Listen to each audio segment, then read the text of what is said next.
The courtroom was tense, filled with the heavy silence that only comes before a verdict or a spectacle. Judge Andrew H. Stones leaned back in his chair, his laughter echoing through the polished wooden chamber. He wasn't laughing at a joke, nor at some trivial mishap. No, he was laughing at John Kennedy Crockett, a man many thought had no business defending himself in a case that seemed hopeless from the start. The laughter was sharp, dismissive, a deliberate attempt to humiliate. But what happened next turned the entire courtroom and the future of everyone inside it upside down. John Kennedy Crockett stood there, a man in his mid-40s with lines on his face that spoke of long days of labor, disappointment, and resilience. He wasn't a polished lawyer. He wasn't even a college graduate. He was a man who had built his life out of grit, hard work, and an unshakable faith in truth. Yet here he was,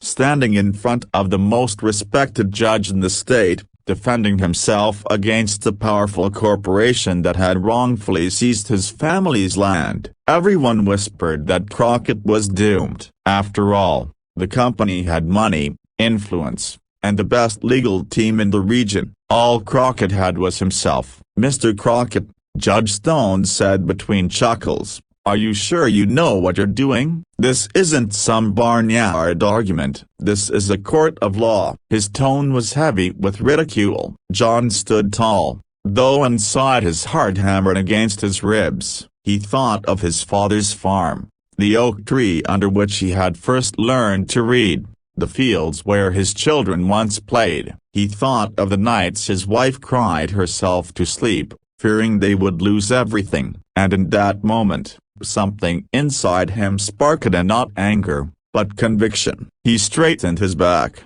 looked the judge in the eyes, and said in a steady voice, "Your Honor, I may not have your degrees or your books, but I have the truth. And sometimes the truth doesn't need a lawyer, it just needs to be spoken." The courtroom shifted uneasily. The attorneys for the corporation smirked, ready to pounce on his every mistake. But John began. He pulled out old records, the yellowed papers kept safe in a box that had been in his family for generations. They weren't filed by lawyers but by men who believed in keeping their word. He presented deeds, letters, and signed contracts, each one a brick in the foundation of his family's claim. The lawyers scoffed, trying to object, but John's voice grew stronger with each word. Then came the moment no one expected. John paused, looked around the courtroom, and spoke not to the judge or the lawyers, but to the people. "This isn't just about my land. This is about every man and woman who's been told they're too small to matter. This is about every family that's been stepped on by someone with more money and more power.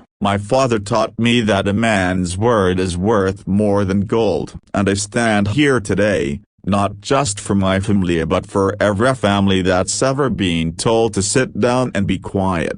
The room was silent. The laughter had stopped. Even Judge Stones, who moments ago mocked him, leaned forward, his face suddenly serious. The corporate lawyer rose, his arguments sharp, polished, and technical. But something had shifted. The jury, once bored and dismissive, was now listening. Really listening to John. They weren't seeing an uneducated farmer fumbling through papers. They were seeing a man who embodied integrity, standing against injustice with nothing but courage. When the jury returned hours later, their decision was clear.